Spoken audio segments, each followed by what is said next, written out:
maxaa naga hortaagan in aan mar uun korno jaranjarada taajirnimada. Dadka intooda badan waxay ku hamiyaan in ay hanti yeeshaan oo ay mar uun koraan jaranjarada qaninimada. Marka hore waa inuu qof walba u ogsoonaada in ay jiraan arrimo ka hortaagaya ama ka mamnuucaya in uu hantiilo noqdo. Sababta ugu horeysa ka hortaagaysa inaad qani noqoto waxaan dhihi karnaa in ay samarna maskaxdaada ku soo dhicin in ay suurtagal ku tahay in aad noqoto taajir ama qani. Waxa keenaya inaysan maskaxdaada ku soo dhicin waayo waxaad ku soo kortay oo aad la soo barbaartay qoys faqiir ah. Waxa suurtagal ku ah in aadan weliga la kulmin ama aadan baran dad qani ah. waxaad wax ku soo baratay iskuulada ay dhigtaan dadka faqiirada ah. Marka dadkaas saas oo kale ah intooda badan waxay ku fekeraan in ay ka shaqeeyaan shaqooyinka yaryar ama shaqooyinka liita oo kale, taasoo keenaysa in uusan qofku marna ku fekerin in ay suurtagal u tahay ama imkaan u tahay in uu mar uun xaqiijiyo ama mar uun in uu yeesho hanti, taas uga baxayo diirinta saboolnimada. waxa macquul ah in markiisii yaraantiisii dhalinyarnimadiisii ilaa uu ka duqoobayo oo faqiir ahaa wax isbedel ah oo ku sameeyay noloshiisa. Marka arintaas waxaan dhihi karnaa waxa weeye arin ama caqabad naga hortaagan in aan noqono dad taajiriin ah ama aan mar uun ka baxno diirinta saboolnimada. qofkaasi waxa macquul ah in uusan marna dhegeysan ama uusan akhrin buugaag badan oo ku saabsan dadka taajiriinta ah qaabka ay ku xaqiijiyeen guushoodaas. tusaalahaan kale waxaan dhihi karnaa dadka intooda badan ee hadda taajiriinta ah waxay ka soo bilaabeen shaqooyinkooda meel eber ah, sifir ayay ka soo bilaabeen ilaa ay koreen ay noqdeen dad mataqaanaa milyaneer ah ilaa bilyaneer ay saa ku noqdeen. marka qof walba ha ku soo barbaaro qoys faqiir ah asal ahaantiisa ama uu ku soo barbaaro deegaan faqiir ah, taasi inuu qofku xaqiijiyo macnaha inuu hanti yeeshana waa wax ilaahay uu bixiyo qof walba ma oga mustaqbalkiisa wuxuu noqon doono, inuu hantiilo noqon doono, inuu faqiir noqon doono. laakiin Allah subhanahu wa ta'ala wuxuu noo sameeyay asbaabahaas oo noo suurtagelinaya inaan taajir noqono. marka asbaabtaas in aan xaqiijino oo arintan ka doonayo haddii aan doonino in aan yoolkaas gaarno. sababta labaad ka hor istaagsan inaad ka baxdo diilinta saboolnimada waxa weeye rajaynta qaninimo adigoo baal maray wadadii aad ku xaqiijin lahayd. qofku inuu akhriyo buug badan, inuu dhageysto khudbadaha dadka taajiriinta ah qaabka ay mataqaan ku taajireen, wasiilada ay mareen oo kale, waxaas oo dhan qofka wax u tarimayaan haddii uusan qofka naftiisa isbedel ku sameeyeen oo uusan qaadanin go'aamo wax ku ool ah sida inuu mataqaanaa gudagalo inuu sameeyo ama dejiso qorshayaal uu u mari lahaa si uu taajir u noqdo ama si uu diilinta saboolnimada u dhaafo oo kale, in uu qaado wadooyin munaasabka ah inuu ku xaqiijiyo arintan, sida inuu mataqaan shaqooyinka meel gaar ah uu ka shaqeeyo oo kale, in uu mar walba uu isku dayo in uu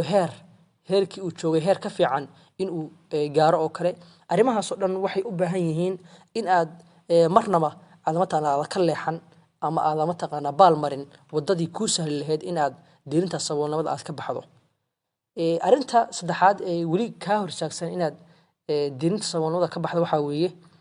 in aad dib u dhigid aad ku sameysid shaqooyinka aad ku xaqiijin lahayd hadafkaaga ah in aad saboolnimada ka baxdo. ma ahan ku noqomayso cudaar in aad mataqaanaa markasta dhahdo maanta ama bishaan ama sanadkan munaasib ma ahan oo inaan hadafkaas xaqiijiyo. tusaalahaan oo kale in aan shaqada ka shaqeeyo, marka aad doonayso inaad saboolnimo ka baxdid waxaa loo baahan inaad subaxii soo kacdo, in aad shaqooyinka aad ka shaqeeyda u kala lahado oo kale. marka saan ogsoonahay dee gacmo laaban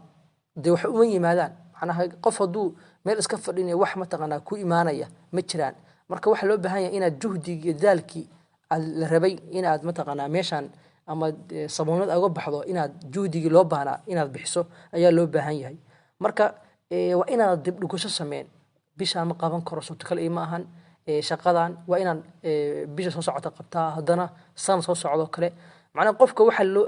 aad u xun in uu la sugto waqtigiisa waqti ay arrimuhu isugu hagaagayaan bal ma ogid waxaas leedahay soo qado kale 2 bilood kadib arrintan shaqadan ka shaqeynaya marka 2 bilood kadib ma ogid arrintaada say noqon doonto xaaladda ku sugnaan doonto arrimuhu isugu hagaagayaan mise xaaladda hadda ku jirto xaalad ka xun ayaa geli doonta ma ogid arrimahaas marka waxa loo baahan yahay inaad adan la sugan waqti munaasib ah sababta qadarta aad u xukuntid Allah subhanahu wa ta'ala xukuma marka waxa loo baahan yahay xilliga ay arrintaas ay ku fududahay inaad guda gasho aan wax dib dhigan markaas aad wax dib dhigatona waxay keenaysaa marka hore in uu waqti ka dayacmo waxay sidoo kale keenaysaa in aad arrinta ka niyad jabto macnaha waxa doonayna saboonada ka baxdo marka arrintaas waxay ku keenaysaa in aad ka niyad jabto aad dhahdo arrintan ma xaqiijin karo qodobka afraad aan dhihi karo qofka wuxuu ku irsaagsan yahay ama ka mamnuucaya in uu diirintii saboonada ka baxa waxa weeye karti la'aanta dejinta qorshayaal muddo fog macnaha inuu qofku yeesho aragti dheer inuu nolosha ka yeesho arrintaas inuu mataqaanaa gudageli waayo inuu qorsheeyo aad bay wuxuu tahay arrin qofka ku sii haynaysa saboolnimadiisa qofkana waa liidnimo inuu marna uu yeelan waayo qorshe muddo fog ah tusaale ahaan waxa dhihi kara dadka markay is guursadaan oo kale haddii ay sameeyaan ilmahooda oo kale ilaahay subxaanahu wa ta'ala awlaadda bixiya laakiin in ay ilmahooda ay u sameeyaan khasnad markuu dhasho waxa dhici kara ilmaha de waxyaalo badan baa ku soo wajihi kara xagga in maamadii hooyadii ilmaha in xanuusta dhici karta in mataqa ilmihii oo xanuunsado in ilmaha waxbarashadiisa haddii mar walba u sameeyaan khasnad u gaar ilmahan ay u sameeyaan markii ilmaha dhalaan oo ilmaha khasnad u sameeyaan qaabka waxbarashadiisa ay mata ku maarin lahaayeen lacag ay u yaryarayaan bishiiba xataa uu yaraan oo kale $5 $10 ay meel u dhigaan isagoo yar waxbarashadiisa ay u qorsheeyaan oo kale markaas wax u noqonaysaa de aragti dheer ay ka leeyihiin waalidku ilmaha ay ka leeyihiin ay noqonaysaa oo mustaqbalka caas kama soo wajahayo waxbarashadii ardayga ilmahooda iyo caafimaadkoodiba markaas waa muhiim inuu qofku aragti dheer u yeesho marka hadaa u baahan tahay aragti dheer inaad ka yeelato mataqaana inaad saboonimada ka baxdo oo mar uun aad dhankaas iyo taajirnimada u talaawdo arrin muhiim ah weeye inaad kartidii u yeelato dejinta qorshayaashaadii waxaas laga baahan inaad shaqadan ka shaqeeyo kadibna aan shaqadaas waxa uu soo nahay in askarta oo kale inay mar walba ay martaba marayaan mar uu taleeyahay mar uu sarkaal ilaa mataqaana uu commandos ama ka noqdo ama meel sar uu ka sii gaarayo ogsoona marka martabooyinkaas kale qofku baa la rabaa inuu marmaro si uu u xaqiijiyo hadafkiisa marka waxa jira asbaabo kale oo qofka kaga hor istaagsan inuu xaqiijiyo laakiin waxa mar walba u muhiimsan inuu 4 qodob uu diiradda saaro inuu wajaho waxaan ogsoonahay in ilaahay subxaanahu wa ta'ala uu bixiyo taajir cid walba cid doon ilaahay subxaanahu wa ta'ala wuxuu ka dhigaa taajir cid doon mataqaana faqiir marka laakiin cid garanaysa ma jirto in ay xaalkooda soo noqon doono marka waxa loo baahan yahay in idinku asbaabtii loo baahan inaad qaadaan si aad mataqaana aad idinku uga baxdaan diirinta saboolnimada dadka intooda badan xaqiijiya ama guulaha weyn ka gaara waa dad asal ahaantoodii ahaa qoyskoodu ahaa dad faqiirin ah sabool ah ay ahaayeen ama kusoo barbaaray deegaano aad mataqaana faqiir u ah kadibna xaaladii uu soo maray isagoo xasuusan uu dadaal iyo juhdi weyn bixiyay ilaa uu ka gaaray ama uu ka baxay diirinta saboolnimada